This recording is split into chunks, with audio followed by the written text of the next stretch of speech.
Hey everyone, welcome back to Outpost Gray, a YouTube channel designed to provide you the most up-to-date information in cybersecurity, innovation, and technology. And my YouTube over here is also playing at the exact same time. Thank you guys for everybody that's showing up live. I see that we already have 7 people trickling in, and James, I think you were the first one in here again. So thank you for all of your support.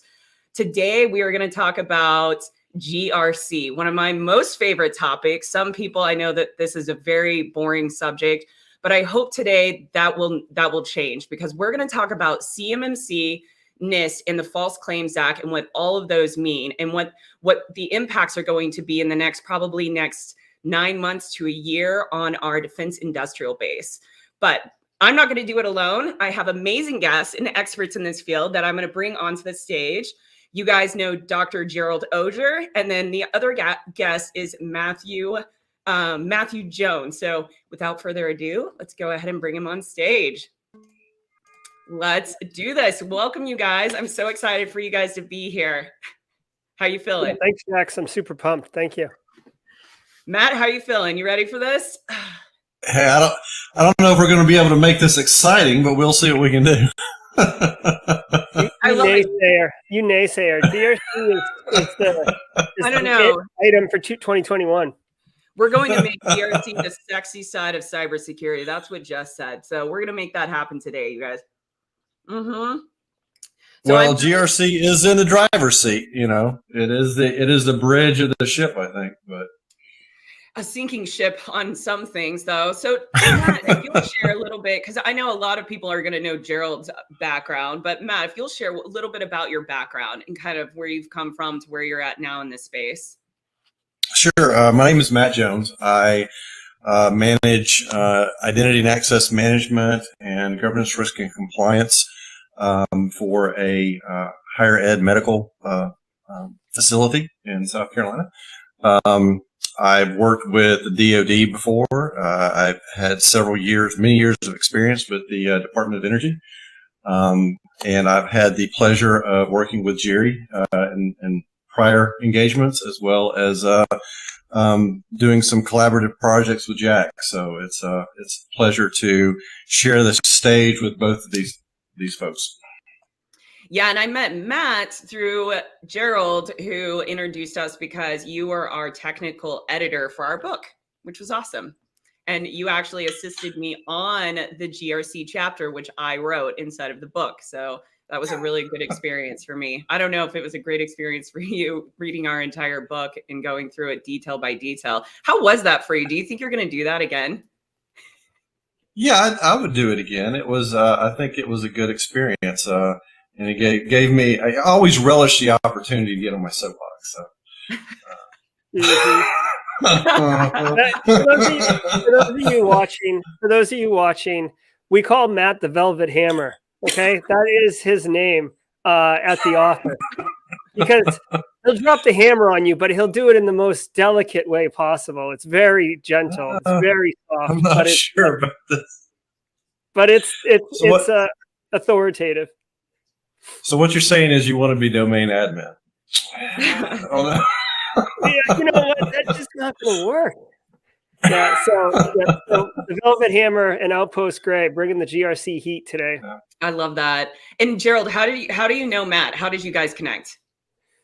Yes, so Matt and I worked together at the healthcare large enterprise that we worked on. In fact, actually, Matt was one of the first information security professionals at that organization, and I was not an early adopter, but I was one of the earlier ones. And Matt is the one who actually interviewed me and saw the talent, saw the star shining bright, and hired me and brought me in. So we actually got to work together for about 6 or 7 years. We do share a lot of similar views, but we do disagree on certain ones. But it's always a great discussion, and I think it's going to be a good discussion today because healthy debate is good if you can, like any other real debate, you bring your opinions that are supported by fact and you bring your perspective and try to communicate that effectively. So yeah, I call Matt a friend. I'm very happy to have worked. We both, it's interesting too. We both have a similar background prior to the healthcare organization. We both worked for very large, Fortune or Big Four consulting firms. He worked for number 2 and I worked for number 1. So, it was pretty good. Wow. We do regularly jest about who had the better firm that they worked for. He's usually not able to prove his point, but anyways, we'll leave it at that. Who's had the most data breaches? Oh, no. Oh, that's the rubric we're going to use for quality? Okay, all right. This is going to be fun. Man. All right. So let's talk some CMMC. So you guys know that this is a passion of mine. I've recently pivoted really hard and drank the Kool-Aid in the GRC space, and even more so CMMC and NIST and everything. And just for everybody that's watching right now, the CMMC is the Cybersecurity Maturity Model Certification. It is a training, certification, and third-party assessment program for cybersecurity in the United States government. Primarily focused on the DIB, defense industrial base. And it was designed to measure the maturity of an organization and their cybersecurity processes with an end state of securing our supply chain. So preventing like solar winds from happening. That was the premise of CMMC getting rolled out. So what they started implementing is an assessment process for different levels, depending on what they call the CUI, which is the controlled unclassified information within your organization. And initially it had 5 levels. Since then, and as of recently, we've moved from 5 levels down to 3. And so today I want to talk with Gerald and Matt, and I want to get your guys' thoughts on, first off, the overall, like just get your professional thought on the overall concept behind this, because initially when they rolled this out, it is a good idea. We do need to secure our supply chain. But after kind of reviewing and seeing how CMMC is gone, and now we're moving into version 2.0, which is now going back to some of them having self-attestation, are we going to be able to secure our supply chain? Or is this really kind of a lost cause in some ways? And maybe we need to kind of go back to the whiteboard. I know that's a lot. I kind of threw at both of you, but CMMC thoughts. Who do you want to go first? Matt, I'll let Matt go first. He's over there pondering. Yep. Well, okay. I think first thing that we need to realize is that CMMC was built. The assumption is that it's built on NIST 853 tailored controls at the medium level, right? So, and it's prescriptive in how it expects you, a company, an outside company, not the federal government, how the company should do its cybersecurity. And it will allow you to say, look, what we've got in here are suggestions. They're not the end solutions to this. You can, if you have something that's different but meets the control, that's okay. But it does expect you to have secure, system security plans, right? And to, create those boundaries and have that inheritance. And, it does outline the expectation of a very structured, information security program if you're going to be doing, contracting with the federal government. Now, they do allow you some leeway. They're supposed to be able to say, look, if you're a janitorial service doing work with the federal government, you have different expectations than if you're designing chips for the government, right?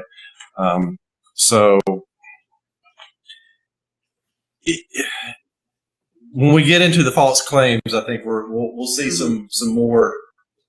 I think that's where it starts to get real. Yeah. Yeah, and the false claims, I can't wait till we dig into that a little bit more and why that's important for a part of this discussion. But I want to talk more on like the NIST 50, understanding NIST 53 and how they broke down NIST 171, 172. But before we do that, Gerald, your just overall arching thoughts around CMMC. Yeah, make me the big window, Jax, please.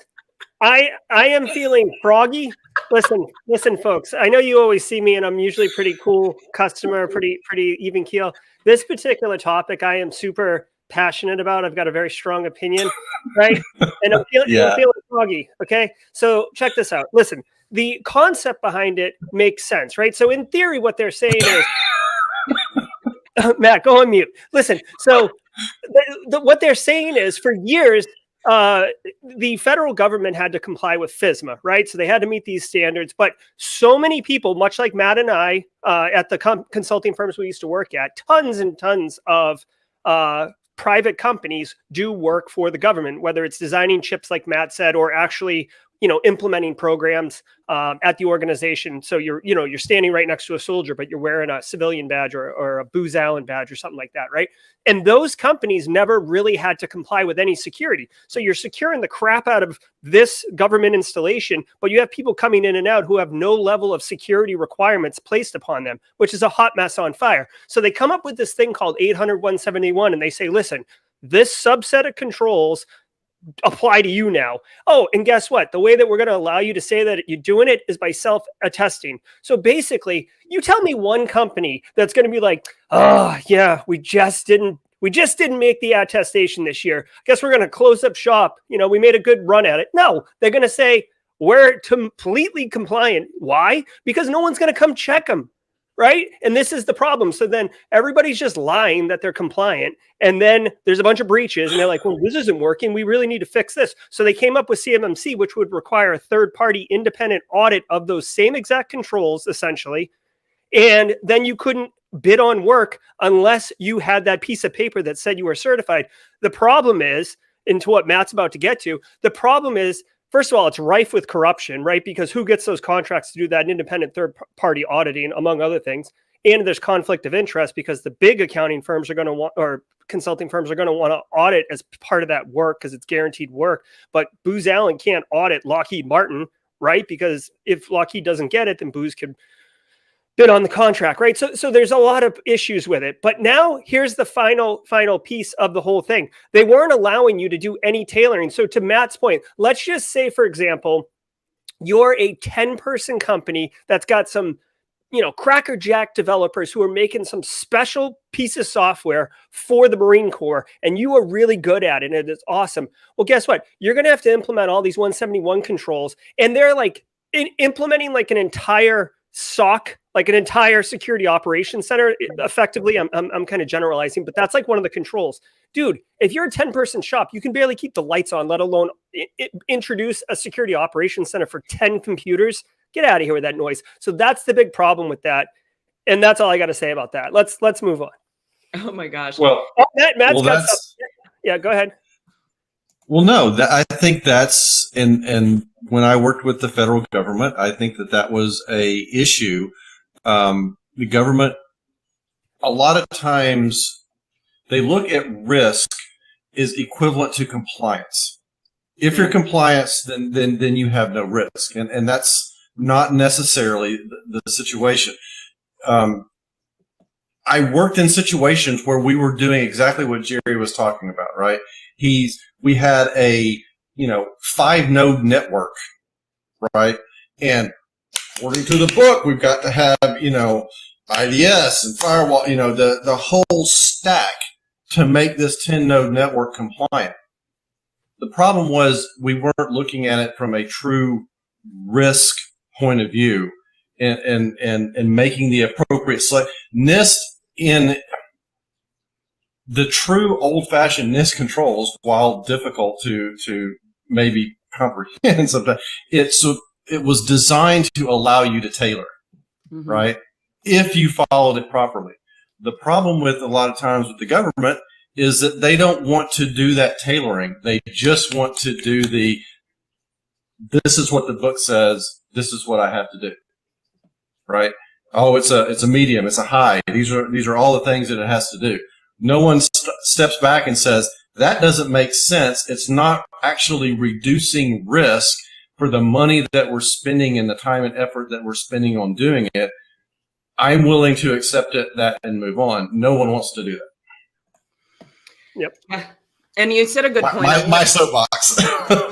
We'll have more of these soapboxes as we go through. But the biggest thing to take away on that too is realizing that compliance is not security. They're two different things. You can be compliant, but it doesn't mean you're going to be secure and that you're not going to still be breached. And I think that the CMMC, from my perspective, and the rollout and working in the federal space, this was a good first step. I think that they were a little aggressive when they started with the 5-level plan. So I want to do a quick shared screen as I say this so everybody can kind of see what we're talking about with the different levels and where it is now. Let me get this screen opened. Okay. How many monitors do you have, Jack?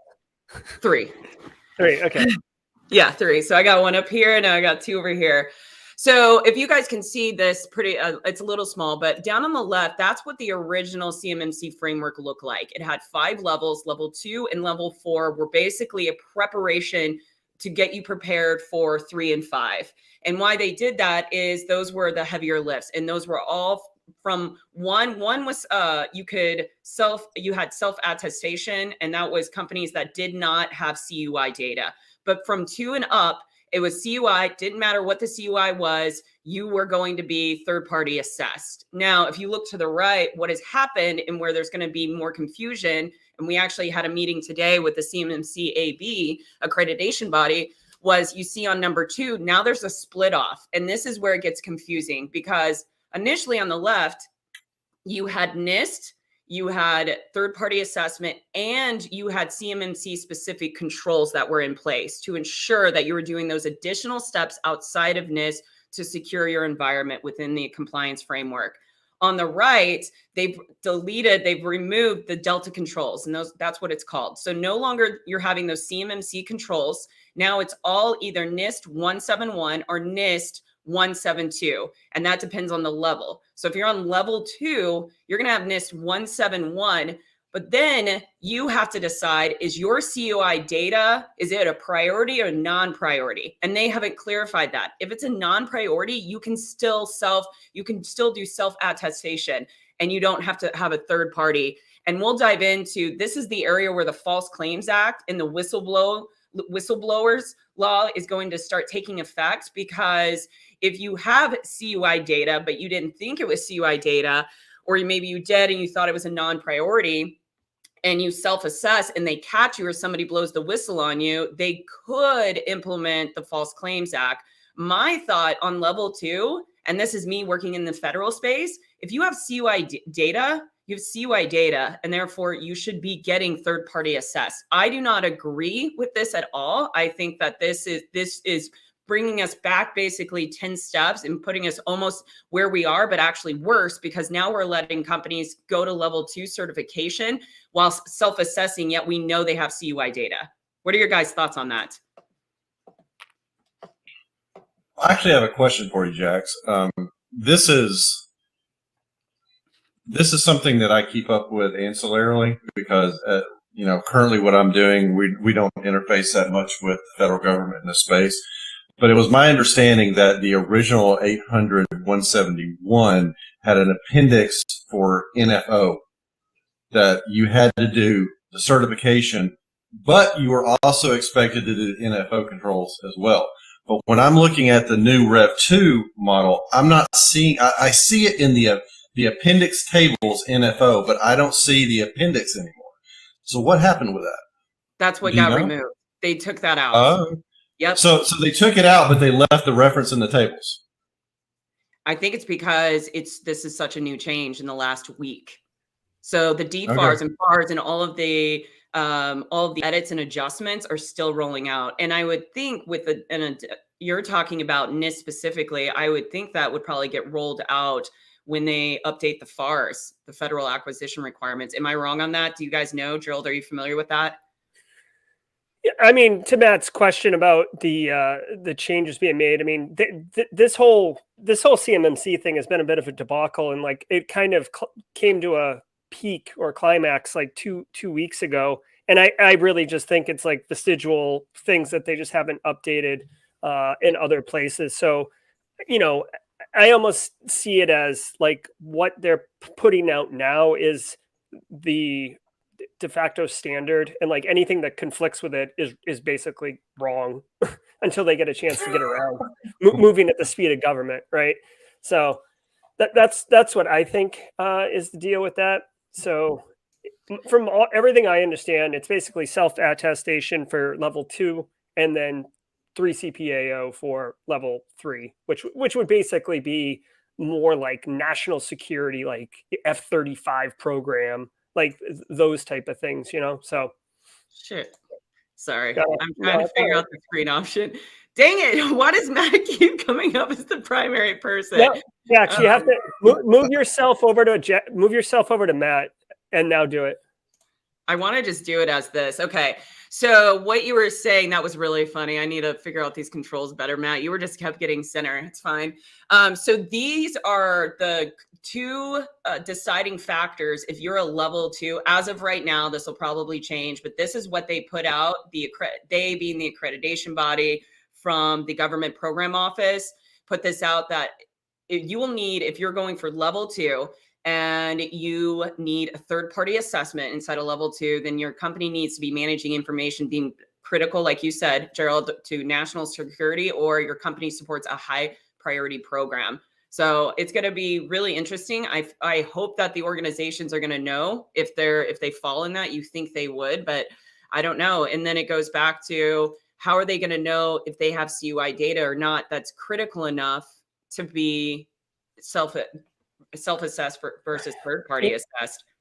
So I'd have to argue that justification is going to have to come from, I would think, the government inside the contract that the contracting agency is going to be bidding on, and when they win it, because that contract's going to have stipulations that state you will be level 3, like, for this new CMMC world, like CMMC 2 level 3 compliant. Like, it has to come from them.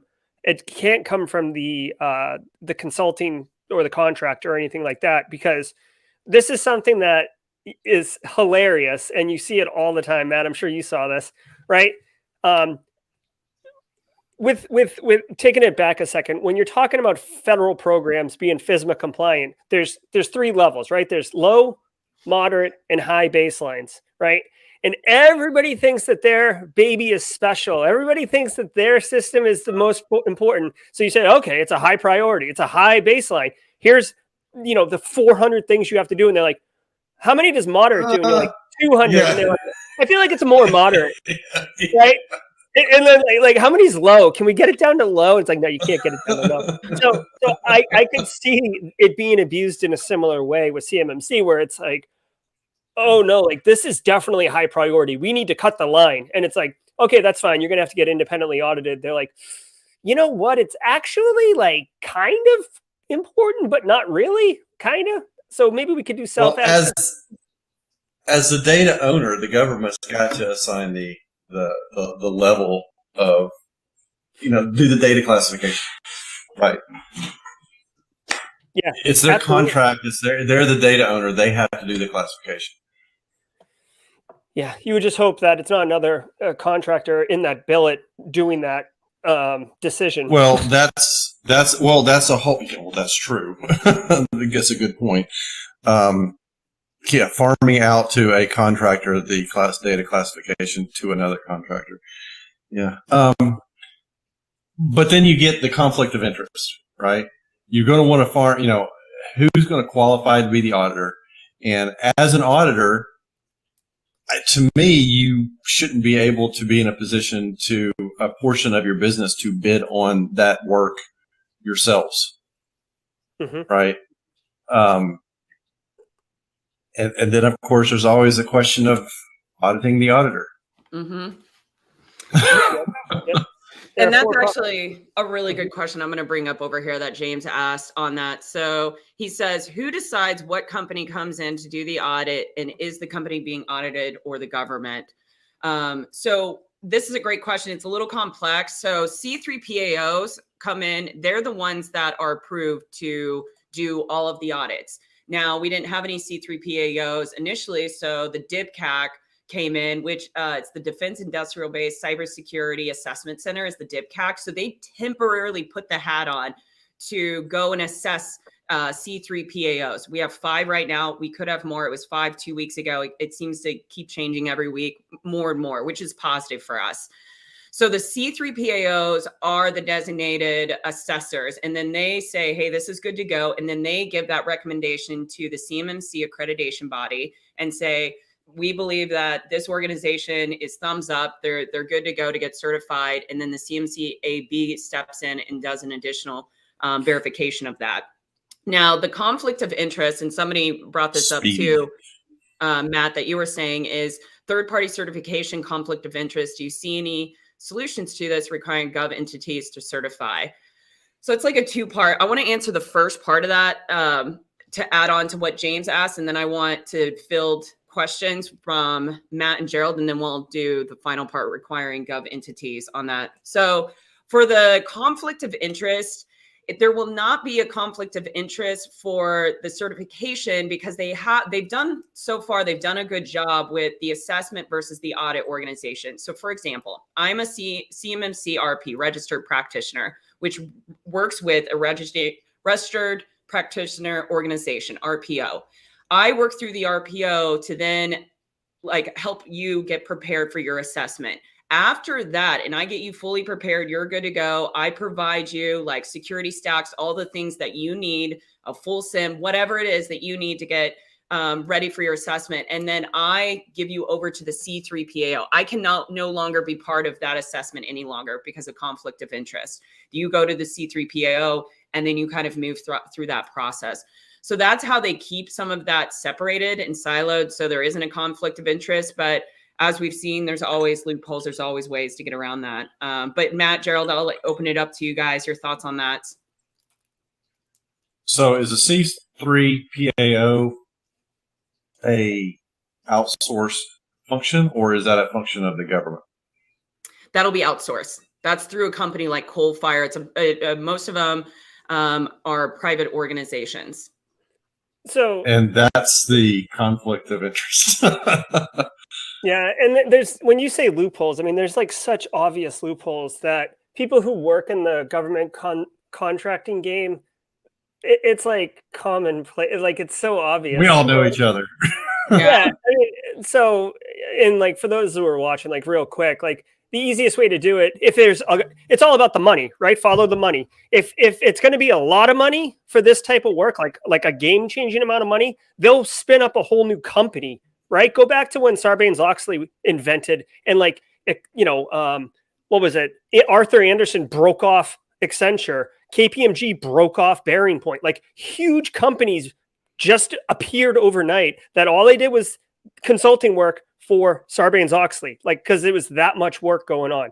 Now, for something like this, maybe it's not going to be that much work where a Deloitte, for example, spins off another company. But you know what they can do? They can be a sub underneath a primary and do 49% of the work, or probably in reality do 99% of the work, but they'll bid it as 49%, and they'll do all the contracting work. They'll do all the heavy lifting because that's what they're good at, and then just put on a small business outfit and have it walk in the front door. So they're going to get the work anyways, right? So the conflict of interest. That's exactly what happens. We saw this all the time, right? Is we want to champion small businesses, right? We want to make sure that we're giving small businesses an opportunity to do this. So we're going to make sure we're going to push more money that way and more work that way. Well, these little businesses pop up that are 2 or 3 people to get the contract, and then they immediately turn around and outsource that to a larger company, to do that work. Take their taste and it's like their service fee for being the conduit to the work. So yeah, they add on their 10% or whatever, and then bid out that work. And so then you get to the situation where you've got one of these companies who's doing an audit for another competitor on this. So I'm going to tank this, or I'm going to maybe not tank it, but I'll be sure that there's no leeway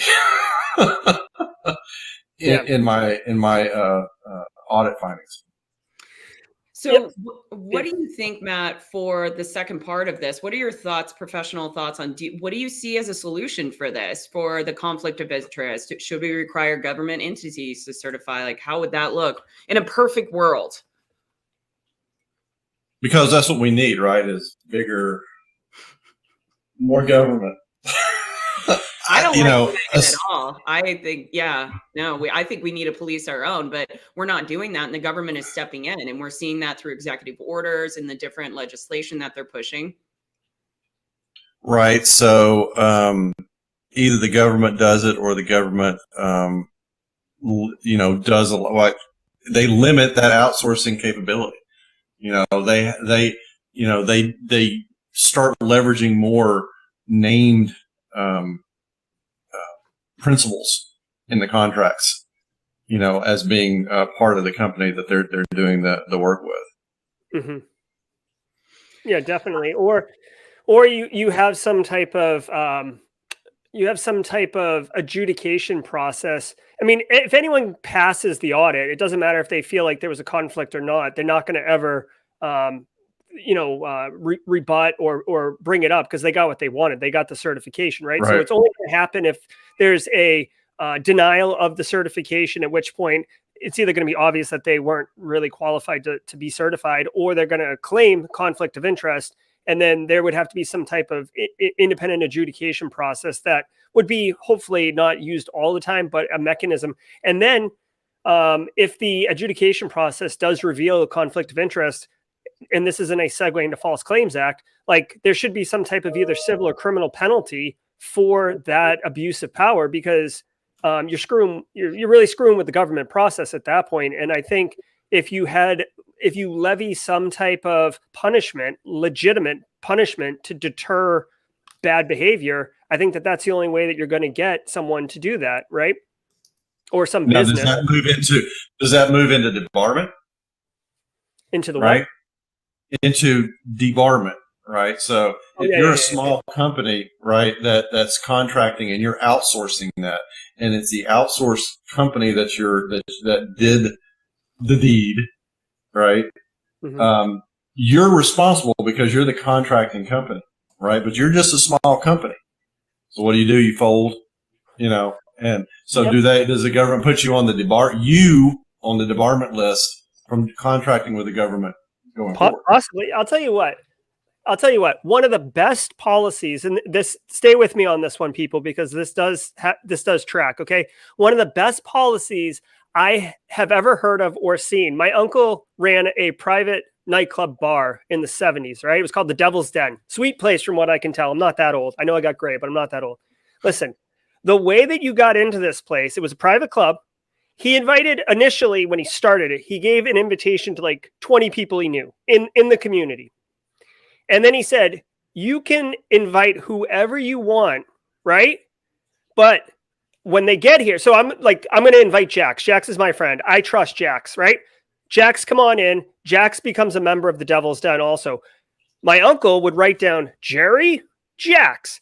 Now, if Jax ever gets kicked out or loses her ability to be a member, guess who else loses their member? Me, right? So now the onus of integrity and vetting falls upon me, not my uncle, to make sure. And the mechanism to enforce that is by penalizing both people, right? So I'm less likely to extend an invitation wholesale because I really need to think through, do I want this do I have confidence that this person can represent me? So to take it back to CMMC, if you're going to be a sub, if you're going to be a small and you're going to sub out part of the work, I feel like you really should have that, concern that, like, can you validate, can you assert, can you have confidence that this company is going to be legit and do right by you, because it's your business also that they are taking into account, or taking, you're putting on the line, right? Risk-based approach, right? So that's how I think it could work.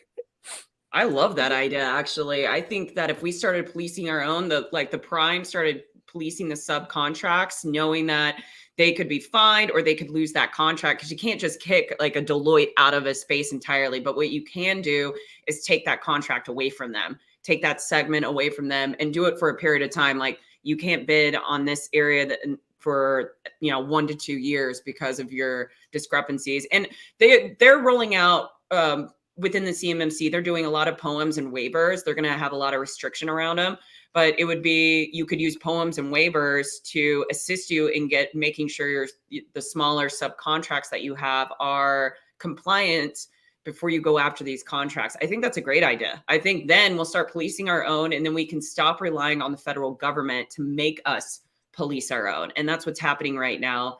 And Matt, I know, I can tell you want to say something. No, you opened the door when you said that you would have POEMs and waivers, right? Yeah, no, So CMMC is having them. Right. Okay, that's fine. That's typical, right? Yeah. So you're saying, look, I'm not there yet, but I've got a plan, and this is how I'm going to get there. Who makes the decision if that's okay? Yeah, so they're going to have senior leaders, which hasn't been defined. Senior leaders will determine if your POEMs are good or your waivers are good. That's still not defined. You're right. That's a question that's like, okay. And then what is how do you decide what is something that's critical that we need a waiver on versus something that, you might not need a waiver on, and they don't know what that scoring system is going to look like within this. Yeah, that's a cluster. I don't like the idea of POEM and waivers. They're doing, I think you have up to 9 months, something like that, less than a year you can still go after though. You can still go after and you can still bid if you have a discrepancy and you have a POEM or waiver that's been approved by a senior leader. You can still go after and bid on that contract and then land the contract and have it. But say that and they haven't defined that. What if they get the contract, they land it, and then they haven't mitigated that discrepancy, fix that control measure? Do you just take the contract away from them? So it's going to be an interesting time as we roll into this more and more. Yeah, I think they'll definitely have to be documented and widely shared precedents, the way that we do with the court system. Like, this is an example of tailoring this control out, or this is an acceptable POEM timeline for this particular weakness, But it's always the details, right? That's where the devil is, right? Because critical vulnerability on a DMZ server is a lot worse than a critical vulnerability on an air gap machine, right? They're both critical, but one you can't put in a POEM for indefinitely, and one you can. Yeah, that's a very good point. I'm gonna take a couple more. So we tailor the national plan after a bar policy by a Marine Corps base in North Carolina. Is that what I'm hearing? What are you saying? I don't understand. I mean, I know what you're talking about with.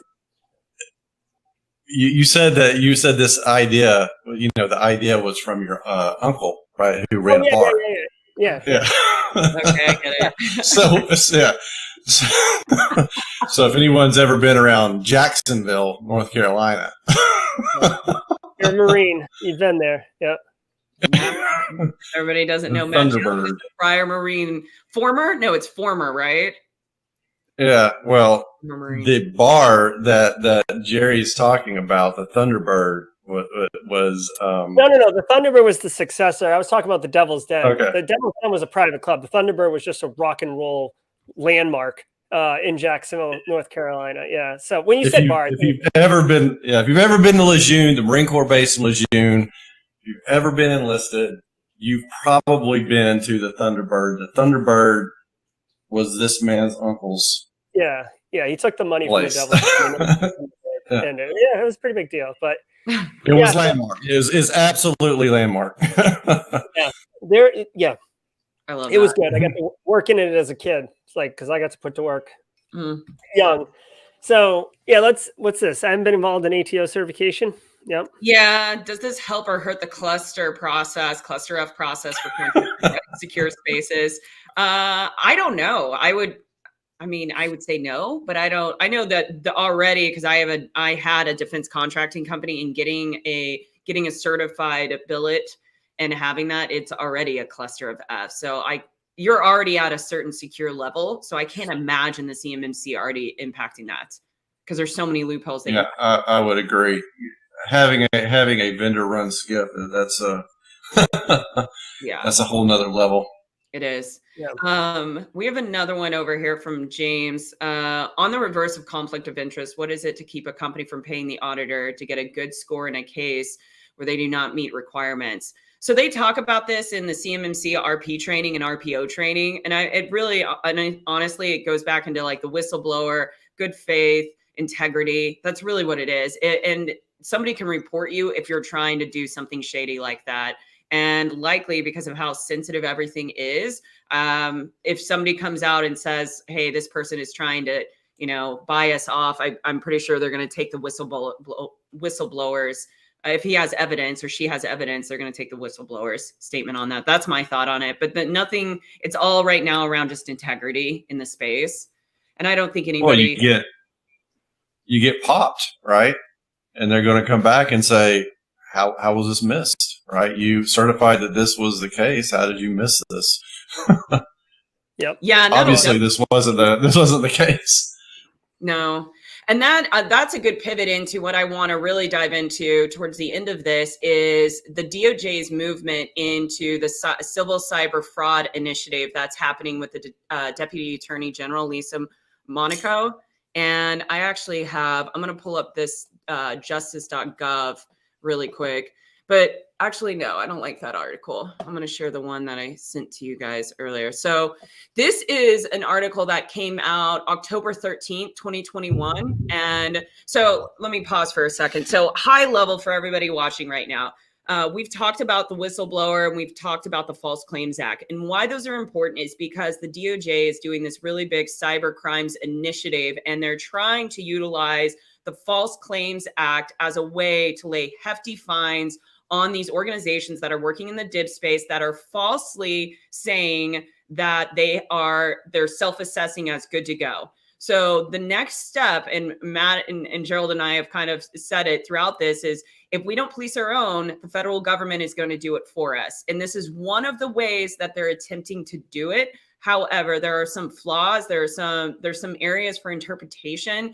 And I just want to get your guys' opinion on this. I know I sent some of this over to you before we went live a couple of days ago, but it's been really interesting. That's the high level of it. But if you scroll down on this article, one of the things that it says is the government cannot prevail under the FCA unless it establishes that the contractor knowingly failed to comply with a material contractual requirement that the contractor knows was material to the government payment decision.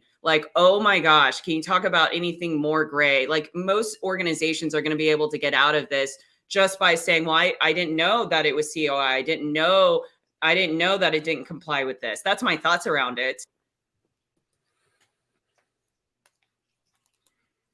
Well, I actually sat down and had a very lengthy conversation with a friend of Jerry's and mine, who is a lawyer and is also a CISO. And we discussed this particular piece. And what he's telling me here is that the government has to prove that when they're saying this is material, they're saying we're making the decision to grant this contract because you are able to meet these requirements.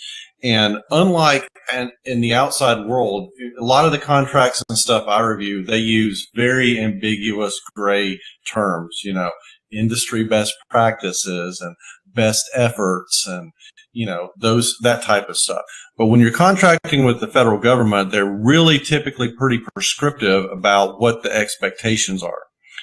And the challenge for the government is going to be showing that the people they're contracting with understood that this was material. This was a key piece for the government deciding that they were going to move, that this was key to the contract. And they have to show that they have been, and here's the hard part for the government, that it's been key for the government for a period of time.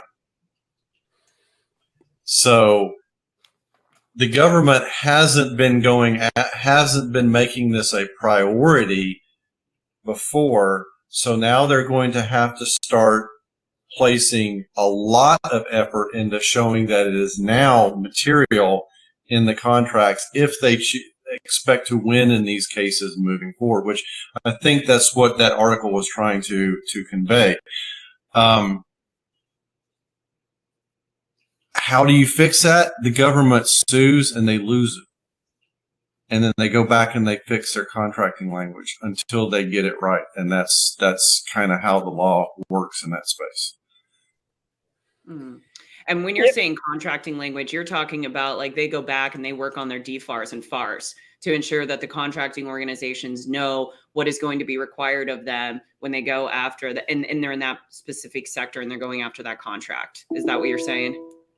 Well, when they write the contract, that when they're outsourcing this work and they're saying this is the scope of work, this is the agreement, this is the contract, right? And in that contract, it outlines what the data protection requirements are and what the expectations are for the vendor. It's that language that's in there. Yeah, Gerald.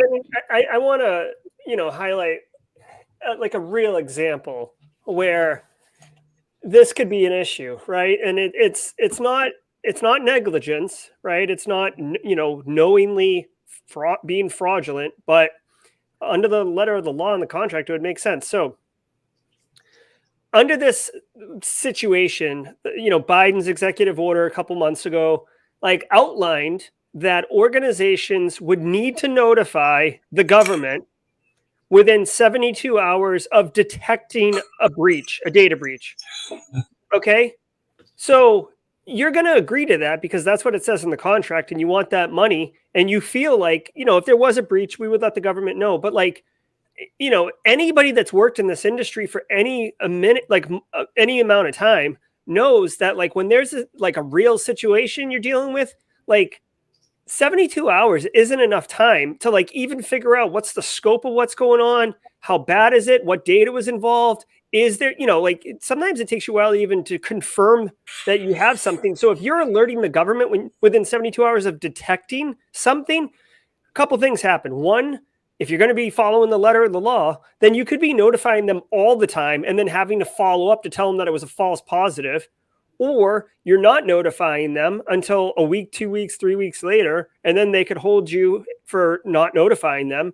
Or you don't notify them because it's been 3 weeks and you don't want to get your hand slapped, and then you never notified them. So now you're going to get even stronger repercussions because so it really puts these companies in a lurch, right? Like we'd like to think in a perfect world and whole values and whole numbers where it's like very easy to do the math and say, oh, like we have an incident response. We've got Jerry over there. He watches the sim and he'll respond. Yeah, no big deal. But when you get into like the prescriptive standards that Matt's talking about with values like 72 hours, it's unrealistic to manage. So you're going to be in this weird, I don't want to call it a catch-22, but a weird space where like you literally cannot comply with it. And if you do, it's going to make it more of a mess than if you don't comply with it to the letter of the law. So if you turn that around and say, okay, we'll change our language to something more realistic and say 72 hours from declaring a breach, right? Well, now the government's in a situation where they've got a company who are just simply dragging their feet on declaring the breach, right? So they don't have to notify the government. Oh my gosh. It's kind of it's a good point. Yeah. Well, and then we had that same situation happen to us. I mean, I literally just got out of a contract situation with exactly what Jerry was talking about. We have I work in the clinical care environment. Our hospital system works very closely with the VA, right? We have doctors that go back and forth between the facilities. Because we have a broader breadth of specialties, right? The VA will often contact our specialty group when they have a situation. So they wanted to be able to use our paging system to page our on-call doctors for specialty groups that they don't deal with. I worked with them for over 6 months trying to get an MOU stood up. just so that they can send a page on our system. And at one point, I had to tell the contractors for the government, I said, look, guys, you want our service. I'm not offering you anything. I'm not selling you anything. You want to use my towers to page our doctors to help you. And you're supposed to be sending, non-sensitive information, because we had a security person who went to a very well-known conference, come back home and inform, and this is the pen testing for you, right? Built the paging sniffer, sat down on it after telling people you can't do this, came home, built the paging sniffer, sat down at the local coffee store, came back and said, hey, look what I got. Oh my gosh. Do you know about this, Gerald? Yeah, it sounds like a really smart. I was like, this is probably Gerald, isn't it? Could be. I could Sounds tell like a really smart guy. Probably a sharp dresser too, but that's good. That's awesome. I knew it. I was like, of course he did, because the rules don't apply to Gerald. He makes the rules up. This was him proving the value of going to this conference. Yeah, I had to demonstrate. Well, I'm sure this research. Yeah, this person probably had to demonstrate why they spent $5,000 to send him or her to DEF CON or whatever conference it was. Anyways, yeah. Oh God, that's hysterical. Okay, so the other article I want to bring up on the False Claims Act and share really quick and just talk through this is another example of what could happen and how they could not actually implement the False Claims Act. There was a case that happened in October 2020 where the federal court, it was dismissed. And initially it had gone in because they were trying to accuse the contractor that they had failed to disclose a security violation or vulnerability in the computer system that was sold to the United States. But if you read the second portion over here, the court, it was dismissed because they concluded the whistleblower had failed to show a non-compliance was material. And what the court noted was the technology policy reference do not require defect-free products, and that any applicable security policy could have instead been addressed by providing the necessary assistance to eliminate or reduce a vulnerability as they appear. That right there, again, a lot of gray area. And because the whistleblower, and this, I think that this is going to be a perfect example of what we might see in the CMMC space with whistleblowers and their evidence, and what is going to be qualifiable evidence for these whistleblowers if they do want to come forward about somebody that's doing self-attestation and maybe not compliant. Did you talk to your attorney about this, Matt?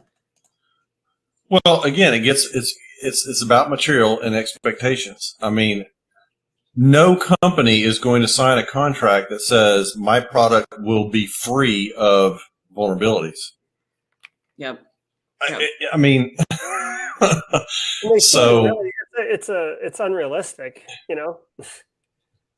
So the court's saying that, oh, well, your contract didn't say that it would be free of defects. Well, so that's where the government has to go back and do that tuning to its contract language.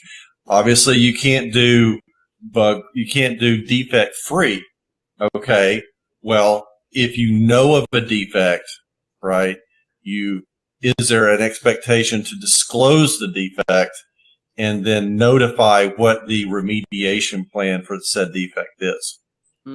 It goes into the POAM and waivers too. Like, right. Yeah, you know that area, and then you make the necessary steps to rectify it. Yeah, and then you can get around it. And I think that's one of the biggest things too. We need that as the DIB space, we've got to start communicating with one another. We have to start working together. And even with the private and public sector, in the cybersecurity space, we've got to quit being siloed. Otherwise, we're going to start seeing more of these executive orders and these bills being passed and more pressure coming down and government is going to start getting more and more creative.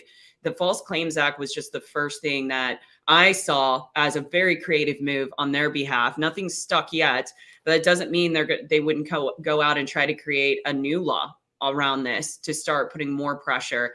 And they're, like you said, Matt, it's unrealistic, and Gerald, it's unrealistic to be 100% 100% secure. It's not possible. I mean, there's too many 0 days that are out there. Technology changes so quickly and so rapidly. To make that a requirement is going to be very hard and challenging, but who's to say our federal government wouldn't try to attempt it? Because they don't know. I feel like they're very detached from what's actually happening. So some of these laws and policies are coming down, like the executive order, perfect example. Has anybody heard of any organizations coming forward in that tiny window to say, hey, I got breached and this is what happened? I don't think so. And if anything, a lot of people are probably avoiding even reporting it now. We might even have less reporting around it because they don't know and who's to say if they don't report it, what's going to happen? There's nothing out about that either. You're not going to get fined right now yet. So it's a well, you talk about doing self-regulation, and I'm going to say this. It pains me to say this, but Jerry was right. Oh, wow. Someone this was recorded, Gerald, so you can read. Several years ago, Jerry said came to our group and said, you know something, the insurance company is going to define our industry. And this last year, the cyber insurance company got hammered pretty hard with malware and ransomware, right? They paid out a lot of money for that. And this year they're responding with some pretty high expectations of, we're not going to write you cyber insurance if you don't meet these controls, period. Yep. And they like 2, 3, 4x on their premiums. Yeah. Premiums are up and coverages are way down. Yeah, and the standard of which they will write you a policy are higher too. So it's like, so yeah, that was 6 years ago, by the way, that commentary. So it had to, I had to endure a lot of mocking for years before it finally came to be.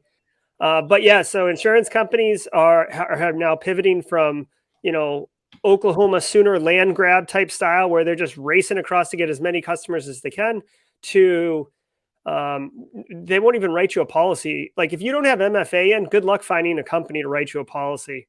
So, and then when you do find one, they're looking at your programs. They're asking you questions. Do you have MFA? Do you have PAM? Do you have, whatever? I mean, they're not looking for DLP, but like, do you have foundational security? And if you do, like, here's a premium. And yeah, by the way, it's like 2.5x of last year, but it could be worse, could be 4x. Yeah, thank you, Lupe. Yep. Yeah. And I'll just, I know we're getting close to time. If you're interested in hearing more about this, today at 4:30 Eastern time, Simply Cyber is actually having 2 experts, and we're talking about how threat intelligence is informing the cybersecurity insurance industry, and how it's actually in the last 18 months has shifted, like going really deep in just this topic that we're talking about right now. That's awesome. Simply Cyber. I love that you made that drop. Yeah, we are coming up on time right now. I love this. MFA should be a minimum requirement. That word and password management, those 2 things right there is going to help reduce your vulnerability and your risk within your environment by about 80-90%. So great popping in here, Lupa. Appreciate that. So thank you for, again, all of the live viewers that came in. If you haven't done so, I'm going to remind you, subscribe, and then go watch Simply Cyber today in an hour and a half. And Gerald, yeah, it's going to be hot. And then Matt, it was awesome to have you back on here. We're going to have to do this again. When the CMMC starts shaking up a little bit more, or I see some more things around the False Claims Act, I'm going to definitely bring you guys back on the show for a follow-on version 2.0.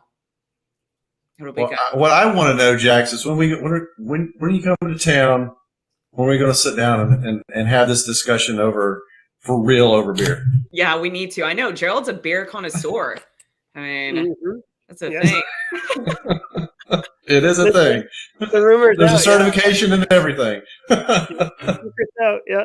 Yeah, I need to get down there. Here, you have great surfing down there. Don't you guys? All right. It's okay. Well, I've got to introduce you to our legal friend. I think that I think you would enjoy. He'd probably be good to have on your show. Cheers for all. I love it. All right, you guys are the best. Signing off. Outpost Gray's out. Thank you guys.